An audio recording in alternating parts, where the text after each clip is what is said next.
meaning if one of these factors fails, nothing will work. Reaching a $25 billion cultivated meat market by 2030 will require the annual production of 1.5 million tons of cultivated meat. Not least, that tens of billions of dollars need to be spent to scale it to even 1% of the global protein market. We would reach annual investments of $8 trillion with a T in 2030. That's just 16,000 tons or 0.32% of the expected cultivated meat capacity necessary for this goal. Hello world! This is the Impact Investing Show, where we invest in a future for all conscious creatures. I'm Lennart Schelter, welcome to the show. There is an interesting report by the strategy consulting firm McKinsey on cultivated meat future market expectations for this new product category and the challenges associated with scaling up production. Let's see what they think about the sector and what they expect for 2030, just 8 years from today. The report is called Cultivated Meat Out of the Lab into the Frying Pan. Making cultivated meat a $25 billion global industry by 2030 presents opportunities within and beyond today's food industry. So let's see what this report is all about. They come out the gate storming with an expectations that by 2030, cultivated meat could provide as much as 0.5% billions of pounds of the world's meat supply, with implications for multiple sectors. This might sound like a tiny goal for Cell Egg fans, but it would actually be a massive accomplishment. 1% of the world's meat supply in 2030 is expected to be around 5 million tons of meat per year. Producing this in bioreactors is no easy task. For comparison, the current global biopharmaceutical production is only 16.5 million liters. That's just 16,000 tons or 0.32% of the expected cultivated meat capacity necessary for this goal. The report goes on, stating, since developing the first prototypes, companies have been able to reduce production costs by 99%. In late 2020, at an upscale club in Singapore, the only country thus far to approve consumption of cultivated meat, diners feasted for the first time on crispy sesame chicken with the central ingredient grown from animal cells.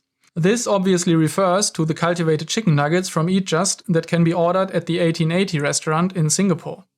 They are made of around 80% cultured cells with some additional plant ingredients for the texture. Another prominent example of reduced production costs is of course Mosa Meat. Their first burger in 2013 was a proof of concept and cost around $400,000 to make. A couple of years thereafter, they reported a price per patty, burger patty that is, of around $10, a reduction of more than 99.99%. The report goes on, a lot has to happen for cultivated meat to become a major industry. Not least that tens of billions of dollars need to be spent to scale it to even 1% of the global protein market. What did they say? Tens of billions of dollars for scaling to 1% of meat supply? That means upwards of $1 trillion to scale production to supply 100% of meat supply. Probably over the coming 20 to 30 years. Let's check it just out of curiosity if we are roughly on track regarding the investments. This graph shows the invested capital in millions invested in cultivated meat companies over the past 6 years. The data is from PitchBook and curated by the Good Food Institute in their latest State of the Industry report, linked in the description of course. The bars represent invested capital and the line shows the number of deals concluded in every year. The numbers are slightly higher than the McKinsey estimates. For 2020, it's $410 million in the figure versus $350 million estimated in the McKinsey report. For 2021, last year, it's roughly $1.4 billion, much more than the McKinsey estimate of just $250 million. But the report is from June of that year, 2021, so the year wasn't over yet when they published the report. Anyhow, let's extrapolate that a bit, shall we? The trend looks very exponential to me, so let's fit a line to that. Here we go. But do we achieve tens of billions of dollars of investment by 2030 according to this trend? You know how it is with exponential growth. Humans always underestimate it. So sure thing, with this trend we would reach $20 billion of investment in just 2 years in 2024. This would be an insane increase of investments. The timeline is definitely crazy, but the total numbers, not so much actually. For comparison, in 2021, the global investment in the energy transition to low-carbon energy was $755 billion. In this context, just $20 billion to revolutionize the entire meat sector doesn't seem so much anymore. The projected trend here is unrealistic nonetheless. If we modeled this out even further, we would reach annual investments of $8 trillion with a T in 2030. That is not going to happen anytime soon, obviously given the current situation of global capital markets that also affects venture capital as well, of course. For some background on the actual size of the global meat market, check out my video on the exact topic linked below. Back to the report now. They identified 5 key factors for the pace of adoption and the market size in the future. They are, first of all, consumer acceptance. Will diners dig into cultivated chicken nuggets and burgers and eventually filet mignon and salmon steaks? The risks. How will the industry address concerns about health and safety, jobs, and possible economic ripple effects? It goes on with the cost position. Will cultivated meat become a bargain relative to conventional meat, energizing demand? Then the policy response. How will countries and regions address the development of this new industry? And finally, the supply. Will the world make enough cultivated meat to achieve economies of scale? These are all very relevant factors, and they are all exclusive, meaning if only one of these factors fails, nothing will work. If we cannot produce enough, it doesn't matter that it's cheaper, healthier, accepted, and regulated. Same with cost. If it's abundantly available and risk-free, but simply too expensive, consumers won't buy it as long as there are conventional, cheaper alternatives available.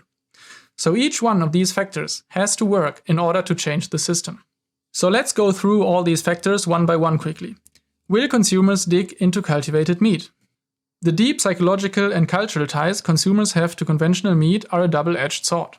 On the one hand, the opportunity to participate in the global meat market is huge. On the other, consumers know exactly how their salmon steaks and chicken tenders should taste and feel. These subtleties make replicating the meat experience tricky. And it goes on, currently, the world primarily eats the meat of animals that are the easiest to farm industrially. But cultivated meat won't have those constraints.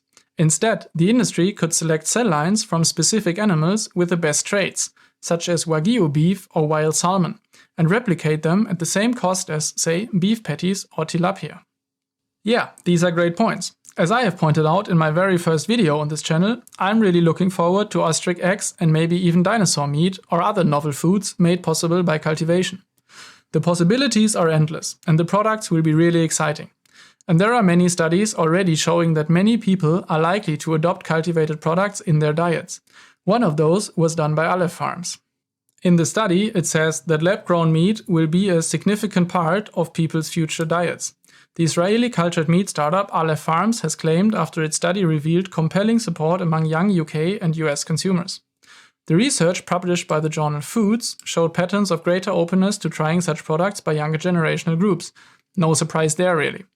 87 to 89% of Gen Z adults, 84 to 85% of millennials, 77% of Gen X, and only 74% of older baby boomers were at least somewhat open to try cultivated meat. The majority of 2018 US and 2034 UK consumers surveyed were not familiar with cultivated meat. Yet upon being presented with a description of it, its response on average imagined the cultivated meat could make up about 40% of their future meat intake. Aleph Farms claimed that 40% of consumers said they were very or extremely likely to try cultivated meat in both the US and the UK. These are some really promising numbers, so I don't think consumer acceptance will be all that much of a problem. So consumer acceptance will probably be fine, but what about the economic and health concerns? Consumers must not only enjoy cultivated meat but also trust it. The onus will be on producers to make consumers confident that cultivated meat is as safe and as nutritious as conventional meat products. While this may be a hurdle in the near term, health and nutrition may prove an advantage in the long term if cultivated meat producers can demonstrate a track record of safety. Yes, exactly. There might be some concerns initially regarding new ingredients and production techniques, but these will be tested, regulated, and approved so consumers can feel safe with the new products. At the same time, cultivated meat brings so many advantages over conventional meat. You can, for example, tailor the fat and cholesterol content to reduce the harmful effects of meat. You also don't have to feed your animals tons and tons of antibiotics to protect them from common diseases which they are about to suffer from these unsanitary living conditions they are forced to endure. You won't have meat from weak animals either. It's only going to be cells from absolute prime specimens. There won't be parasites or tumors, and the quality will be absolutely premium every single time. You also don't have to deal with pus from open wounds and straight up feces from the animal's intestines when cutting up their dead bodies into pieces. If you look at those numbers, it's actually quite disgusting that you can find fecal coliform bacteria on virtually all beef sold to consumers. So far, there's also a great track record of safety for companies that already received FDA or USDA approval for their cultivated products, like Perfect Day for their whey protein and cultivated dairy products, for example. Let's continue in the report here and come to my probably favorite paragraph of the entire report. Furthermore, the growth of cultivated meat could reduce farm sizes, impacting economies of scale and causing price increases for consumers of conventional meat. Yes, people, that is precisely the point. We want to reduce conventional animal farming and destroy this entire shitshow of an industry for good. Cultivated meat is one of the best ways to achieve this. Back to the report now on the pricing. What will it take to compete on price? In less than a decade, companies have been able to reduce the production costs of cultivated meat by 99%. If costs follow the same trajectory as that of human genome sequencing, cultivated meat can achieve cost parity with conventional meat by 2030. That's exciting news, because that means a pound of cultivated meat will cost the same as a pound of conventionally slaughtered meat. They go on here. Based on a McKinsey analysis, about 75% of costs can be eliminated through increased scale and best-in-class manufacturing processes, while roughly 25% of additional costs can be eliminated by fine-tuning R&D, research and development, bringing the total cost down 99.5%, from the low thousands of dollars to under $5 per pound. The cost reductions with best-in-class processes and scale-up is really good news. GFI, the Good Food Institute, came to the same result pretty much in their white paper on the cost reductions in medium cost by Liz Specht, linked below as well. Most of the costs can be cut with existing technologies. There are no massive scientific breakthroughs necessary anymore and no principal problems. That's not to say that it will be easy, but at least it's not impossible, and that's really good news for the start. They provide this awesome figure in the report comparing the cost decline of cultivated meat to the falling costs of sequencing the human genome. As you can see, so far the cost of cultivated meat is falling even faster than that of genome sequencing. Feel free to pause the video or check out the original report to check this figure in detail. It's quite eye-opening for sure. So what about the policy? How will policymakers respond? The development of the cultivated meat industry could have social and economic consequences that attract attention from policymakers and regulators. This must be the understatement of the century. Cultivated meat could have social and economic consequences that might be interesting? Dude, it is just going to turn the entire animal products market upside down and inside out, leaving us with an entirely new understanding of what even makes food and how we produce it. It's just going to be the fourth agricultural revolution. Like, the past ones did not really change our lives all that much, did they? So it's no big deal. They go on about new job skills required for the industry and so on, but I'm a little disappointed by this paragraph. The job market will figure this out, there is enough time. But cultivated meat is a major topic for national security as well. It is one of our most potent weapons against climate change and ecological destruction. It solves arguably the largest dilemma of mankind at this moment, the problem of slaughtering sentient beings purely for pleasure. And besides all that, it is our only hope to keep our living standards as high as they are now, while including more people in them. The Earth does simply not provide enough resources to produce conventional meat for many more people. So we either solve cultivation or there won't be as much meat in the future. Simple as that.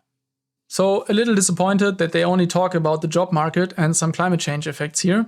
But anyhow, moving on to our final point. How can cultivated meat scale up to a global industry? Reaching a $25 billion cultivated meat market by 2030 will require the annual production of 1.5 million tons of cultivated meat.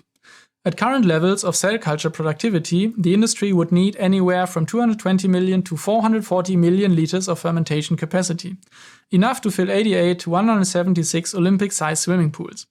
Considering that the pharma industry's current cell culture capacity is estimated to be between 10 million and 20 million liters, less than 10 swimming pools, it will take a massive capital build-out just to reach 1% of the protein market.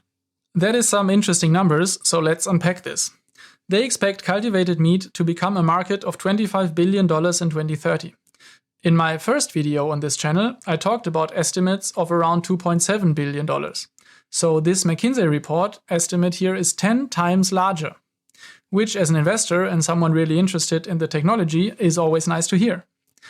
The scale-up numbers are really interesting as well. Let's take the 16.5 million liters of current cell culture capacity of the biopharmaceutical industry today.